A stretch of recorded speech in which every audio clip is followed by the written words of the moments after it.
All right, good evening, everyone. It's social distancing at the chamber, also known as Happy Hour with Hammer. This is the Friday edition. Glenn, another A-lister. This time we're back to Yuma County, the head of the Yuma County Chamber of Commerce. Why don't you introduce our special guest?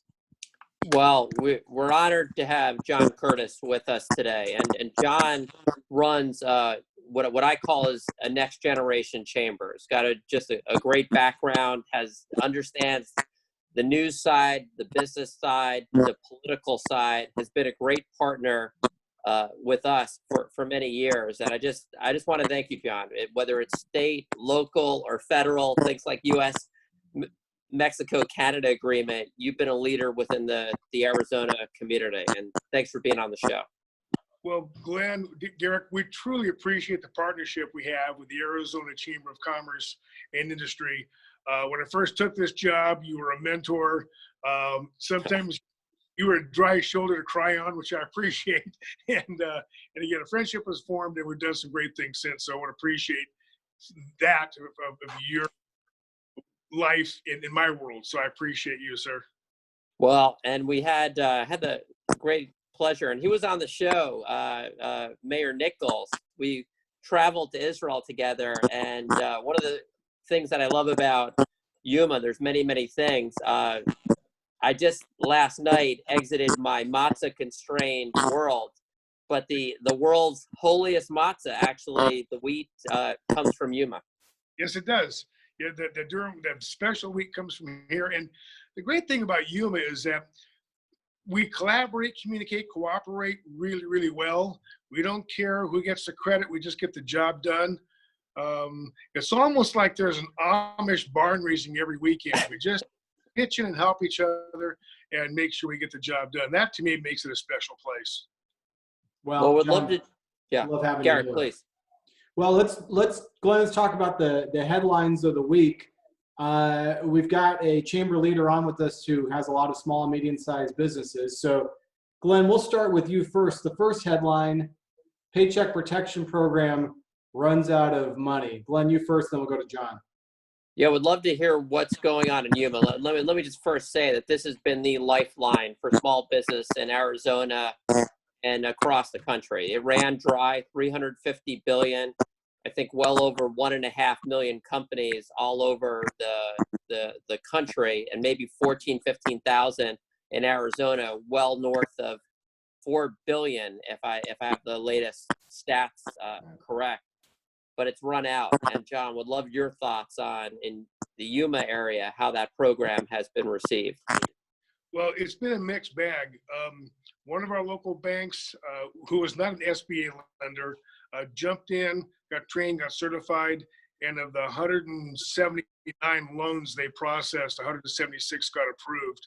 And that's going, doing 3 weeks ago, to being one of the leaders today. But there was a small restaurant downtown. Her bank, her credit union, was not part of the program, and then they came in late, and so she got frustrated.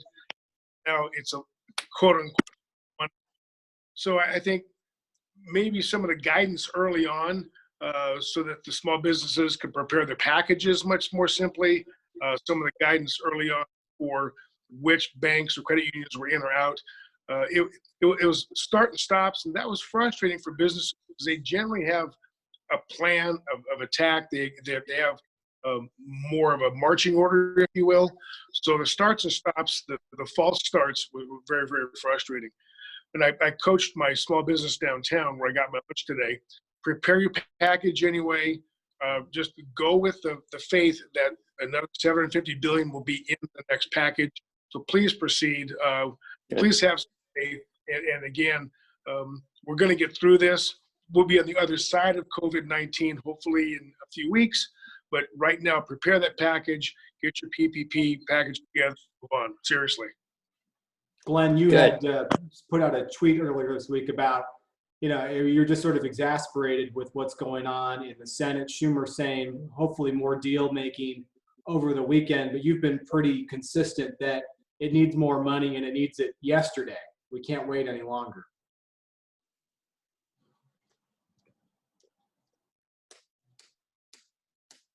Glenn, did we lose Glenn? No, I'm here. I think I'm here. Glenn, your thoughts about the. Oh, I'm sorry. It was to John or to me? To you, Glenn. Oh, sorry. I thought it was to John. No, well, it's inexcusable. You know, I'm now calling it the former body known as the world's greatest deliberative body. It's absolutely unconscionable that the funding wouldn't be extended for this program. Let's remember that the extra funding for unemployment insurance, the extra $600 a week, goes through the end of July. This is the only game in town for small business. This is the only way small businesses could possibly keep workers connected to their businesses, which is also good for the mental health of a lot of these workers, so that when we get to the other side of this, they're connected. It's absolutely unconscionable for Chuck Schumer, Speaker Pelosi, to be holding that package hostage for other things. I want to thank both of our United States senators, Senator McSally and Senator Sinema. They have been, no questions asked, very direct about the need to get that extra dollars in without playing any political games. Not the greatest week for the United States Senate, I'll say that. John, you've been on lots of calls with members of the delegation. I'm sure that you share Glenn's frustration. Exactly, but I'm also going to echo Glenn's sentiments. Senator Sinema has been a rock star, so Senator McSally. Senator Sinema walked my EIDL loan through. She goes, send me a copy of it. I'll make sure that I get your number. I'll make sure that I'm walking it through. You know, that kind of an extra effort for the guy. That was huge. So she took an active interest in the financial stability of my chamber. Is it $10,000? Yeah, but again, it doesn't matter the amount. It was the effort that she personally put through to make sure that happened. And Glenn, back to the unconscionable part of it, when this thing got politicized, I went sideways because suddenly we weren't talking about American businesses, American work, Americans' financial health. It was D's and R's. And we needed for one moment in time to look and just be Americans doing things for America, and we just can't help ourselves, and it's extraordinarily frustrating. But I have to give props, seriously, to Senator Sinema, who wasn't a D or an R, she was an Arizonan, and so was McSally. Yes. Good. Well said. Good to hear that. All right, I want to get your thoughts on headline number 2. The headline reads, Trump unveils coronavirus guidelines for rolling back social distancing in phases. So, John, that means getting places like Yuma back to work slowly but surely. Your thoughts about reopening? I think there's going to be a new reality when we reopen. I think the splash guards in front of cashiers are going to stay. I think restaurant capacities will go from 150 to 100. When I set up my banquets, I'll put 6 to a table rather than 8.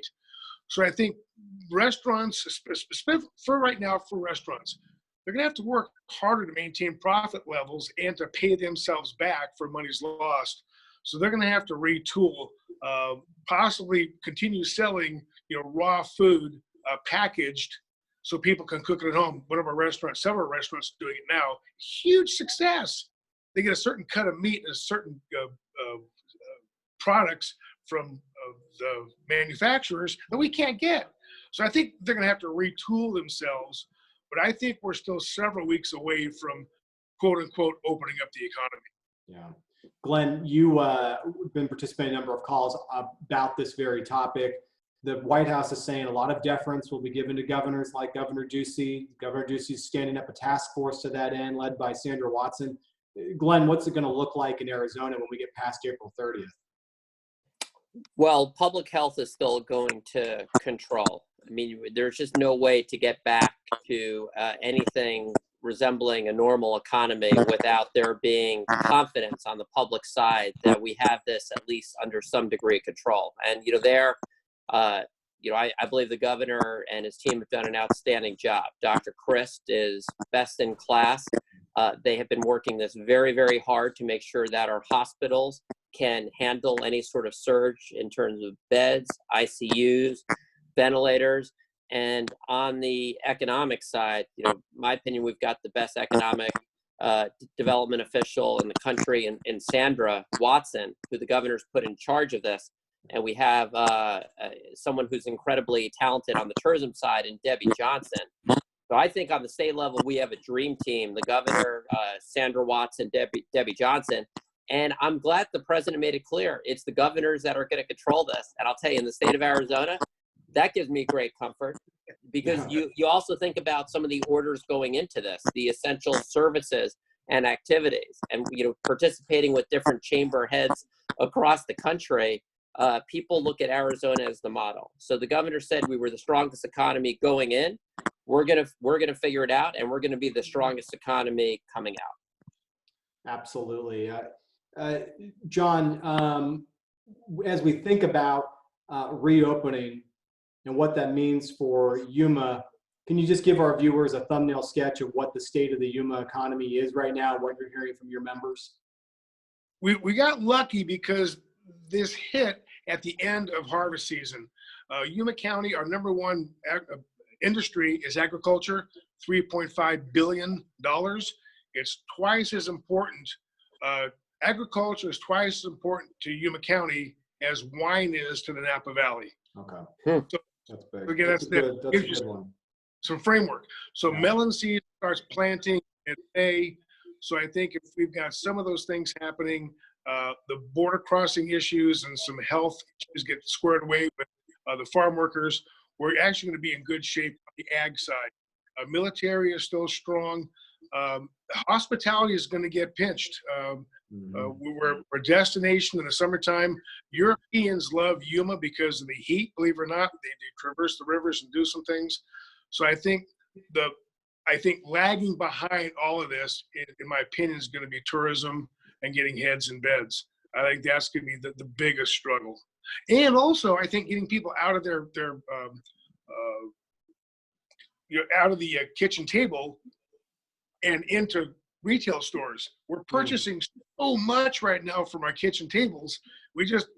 I don't want to get into the habit of buying everything from my kitchen tables and not getting out and visiting local retailers that may not have the kind of possibilities that those online folks have. Yeah, consumer behavior has changed. It's had to adapt to this strange new world, and we'll be interested to see the extent to which it'll snap back. How about the hospital situation, John, on the healthcare side in Yuma and Yuma County? We're doing very well capacity-wise. Our numbers are good right now. Only 29 cases. There have been 4 fatalities, unfortunately, elderly and other health issues. But we're poised and prepared. We've got masks, we've got PPEs, we've got gowns. We are ready. We'll probably not hit our peak yet, but our hospital is poised. The community is rallying around them. Everyone's buying them lunch. I mean, every day there's sub sandwiches and donuts, and we're taking care of our folks very, very well because they are unsung heroes. But YRMC's got great leadership and the support of the community. So on the health side, we're really in good shape, thank goodness. Great to hear. Glenn, you've when we talk about reopening, one of the things that has been put out from the healthcare community is that we need to start thinking about what the elective surgeries, or perhaps not non-essential surgeries, begin to look like. This is a big issue for John and his community at Yuma Regional Medical Center. But Glenn, you've been hearing this chatter within the healthcare community for about a week now. Yes, and I think it's part of the broader conversation is how we, as we're thawing out the economy, what are those elements that you look at? And John mentioned some things on the restaurant side, sooner rather than later, smaller groups, appropriately spaced, with different safety protocols. And on the healthcare side, a lot of elective surgeries, they're very important, not just for the hospital's bottom lines, but they're really not necessarily just elective. They're things that we really need to get done. Like, I'll just tell you personally, any excuse to not go to the doctor, I'm going to take. So if it's to do something good to stop capacity, I'm going to do it. But a lot of that stuff I probably need to do, including physicals and things like that. So I think that these are elements the governor identified on his call yesterday with a number of business leaders. But I think that it's something we need to start looking at. Again, safety first, though. Sure. Sure. John, thinking about what you heard from Glenn there, you've got patients who go to Yuma Regional from all over, not just Yuma County, but from Mexico and Imperial County and all over the region. It's truly a regional medical center. It truly is. And some of the patients coming up and over from Mexico, they have to be treated, and we get that. But we're talking about some of the elective things. I need to see my dermatologist. I mean, I do, but now I can't. So there's some things I'm hoping that's a bad word. I think there's going to be a pent up demand for things like that, and including, I mean, we're all shaggy dogs, and I think the hair salons and the nail salons, You're right. they're going to be 24/7 for the first 2 weeks. Yeah. So I think, but Arizonans are smart. Arizonans really, they really understand other people's points of view.